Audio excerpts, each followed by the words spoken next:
अच्छा अयाज भाई, आज आप क्या स्टोरी सुनाने वाले हैं? स्टोरीज़ तो मेरे पास बहुत सारी है सुनाने के लिए, जिसमें बहुत ज़्यादा हम लोगों ने शरारतें भी की हुई हैं। लेकिन एक स्टोरी ऐसी है कि वो बहुत इंटरेस्टिंग थी। वो ये थी कि हम एक दफ़ा पाक बैट्स के तमाम मेम्बरान कूलर चटोक गए। तो हम लोग स्टोरीज़ तो हमारे पास बहुत सारी है सुनाने की। हमने शरारतें बहुत की हैं मुख्तलिफ कोर्स के ऊपर, बहुत सारे लड़कों ने। लेकिन एक उसमें से एक ख़ास बड़ी मज़ेदार स्टोरी ये भी है कि एक दफ़ा मूला पे हम गए। तो मूला में हमारे यहाँ होता क्या है कि जब हम जाते हैं मूला, जाने के बाद हमारे पास इतना टाइम होता है कि हम मूला का जो पूल है वहाँ जाके एंजॉय करें, उसके बाद वापस गेस्ट हाउस आ जाते हैं। तो रात को वहाँ पर स्टे होता है, फिर दोबारा वेरी नेक्स्ट डे जाते हैं। तो हुआ ये था कि हम गए इसी तरीके से, पूल भी एंजॉय किया, घूम फिर के वहाँ से वापस आ गए गेस्ट हाउस। गेस्ट हाउस आने के बाद भी हम मेरे पास चूँकि टाइम कम था, क्या कहते हैं, ऑफ़िस जाने का, वेरी नेक्स्ट डे मेरा ऑफ़िस था। तो मैंने सलमान भाई को फिर मैंने बताया कि भाई जो है मैं नेक्स्ट मॉर्निंग में जो है ना मैं वापस कराची निकल जाऊंगा। तो सलमान भाई ने बोला कि यार एक काम करना कि जब जा ही रहो तो 2-3 लड़के हमारे इंटरेस्टेड हैं जो कि जाना चाहते हैं, तो उनको भी अपने साथ ले जाना, जिसके अंदर डॉक्टर इब्राहिम थे और उसके साथ साथ वो डबल में थे और GS 150 में, और मीसम था, मीसम भी GS 150 पे था। तो प्लान यही हुआ। उसके बाद वेरी नेक्स्ट डे मॉर्निंग में हम लोग निकल गए कराची के लिए। तो हुआ ये कि जब हम जा रहे थे रास्ते में, तो ये लोग मुझसे आगे निकल के दूसरे ट्रैक पे चले गए, मूला के ऑफ रोड ट्रैक के ऊपर, जो कि कौन सा ट्रैक है, जीपो का ट्रैक है। खैर वहाँ निकल गए। उसके बाद ये निकलने के बाद जब आगे चले गए तो मैंने इनको फिर आगे जाके रोका कि यार आपको रास्ता पता है? इन्होंने बोला नहीं अयाज नहीं। तो मैंने बोला फिर आप आगे क्यों चल रहे?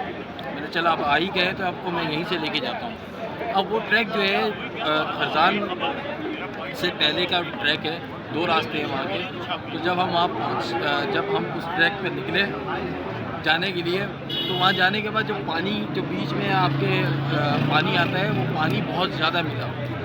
खैर एक जगह से मैं निकल गया पानी क्रॉस करके, दूसरी जगह से भी निकल गया। उसके बाद मैं ट्रैक कंप्लीट करता हुआ मैं खरजान पहुँचा।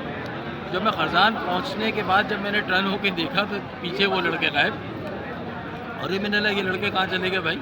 खैर मैं उनको वापस ढूंढने के लिए गया तो कहीं नज़र नहीं आए। उसके बाद फिर मैंने बोला तो खैर हो सकता है कि शायद ये आ जाएँ, तो खरजान पे वेट कर लेता हूँ। खरजान में पहुँचा। खरजान पहुँचने के बाद तकरीबन आधा पौना घंटा उनका वेट किया, और मुझे ऑफ़िस भी जाना था, जल्दी पहुँचना था ताकि मेरा नेक्स्ट डे ऑफ़िस था। तो ये लड़के नहीं आए। तो फिर फाइनली फिर मैंने डिसाइड ये किया कि वहाँ पर लेडीज़ की हेल्प ली, उनका डाला साथ लेके गया अपने, और जाके उनको ढूंढना शुरू किया। तो जब ढूंढते रहे तो एक जगह ऐसी आई वहाँ पर कि जहाँ पर एक मोटरसाइकिल कोई बहुत दूर खड़ी थी और दूसरी मोटरसाइकिल पानी के बीच में खड़ी थी, GS 150 लोडेड। और देखा तो वो लड़के किधर है, देखा एक छोटी सी झाड़ी थी, उसके नीचे 3 लड़के बैठे हुए हमारा मतलब इंतज़ार कर रहे थे कि कोई उनको मदद मिले। इत्तेफाक की बात ये थी कि वो जो जीप थी वो भी एक जगह तक जा सकी।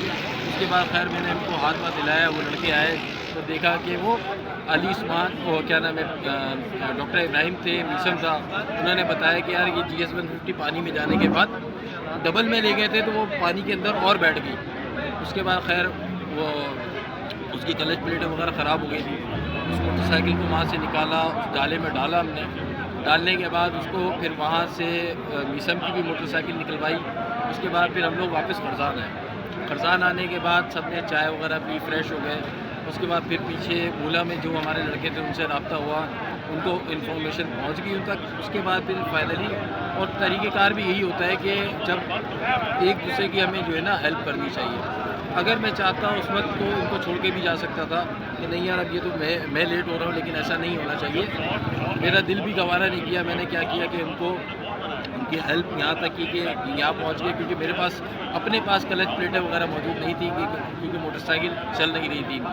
तो इत्तेफाक की बात ये थी कि जो ग्रुप हमारे गया था, हमारा जब भी ग्रुप जाता है पाक बैट्स का स्पेशली, तो जो बैकअप पे लड़के होते हैं उनके पास सारी चीज़ें मौजूद होती हैं। स्पेशली क्लच प्लेटें भी वो रखते हैं GS 150 की या मुख्तलिफ जो मोटरसाइकिल साथ में होती है। खैर उसके बाद फिर मैंने इनसे बात करी। उन्होंने बोला यार भाई अब जब ग्रुप आ रहा है वहाँ से तो अब आप अपने ऑफ़िस के लिए निकल जाएँ। फिर उसके बाद खैर मैं वहाँ से क्या कहते हैं कराची के लिए रवाना हो गया। कराची के लिए रवाना हो गया। उसके बाद फिर ये ग्रुप आया वापस खरजान। आने के बाद इसकी मोटरसाइकिल को रिपेयर किया, जिसकी मुख्तलिफ वीडियोस भी बनी थी। रिपेयर करने के बाद फिर ये मोटरसाइकिल वहाँ स्टार्ट की, जिसमें शुजा, मीसम और 1-2 लड़के और थे जिन्होंने इसको रिपेयर किया था। आई थिंक वारिस भी था साथ।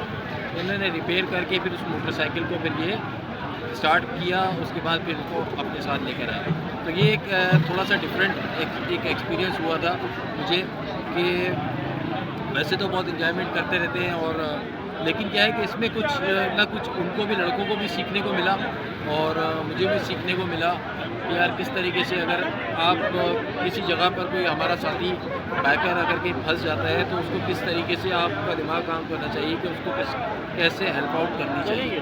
तो ये एक स्टोरी थी हमारी छोटी सी, और बाकी की स्टोरी वो क्या कहते हैं डॉक्टर इब्राहिम ने आने के बाद और ग्रुप में शेयर की थी कि क्या हुआ था वाक़या, और उन्होंने अपनी स्टोरी में कहा था कि हम बेगारों मददगार बैठे थे, हमने ये देखा कि दूर से एक डाला आ रहा है चलता हुआ, वो यकीनन काश हमारे पास ही आ रहा है। तो दूर से जब देखा उस डाले के अंदर से आयात भाई ने हाथ हिलाया तो कहने लगे कि हमें बड़ा अच्छा फील हुआ और हमें बहुत अच्छा एहसास हुआ कि वाकई में यूनिटी का उस वक्त पता चला कि एक दूसरे की हेल्प करनी चाहिए।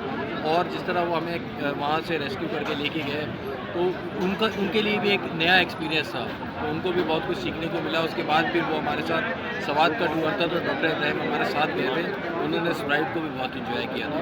तो बस ये एक छोटा सा एक वाक़या था जो कि मैंने आपके साथ शेयर करना था। ये वाक़या, इसके अलावा शरारतें वाले जो जिनमें हमने शरारतें की भी है, इंशाल्लाह वो भी हम आपके साथ शेयर करेंगे इंशाल्लाह। तो इसके साथ भाई मुझे इजाज़त दीजिए।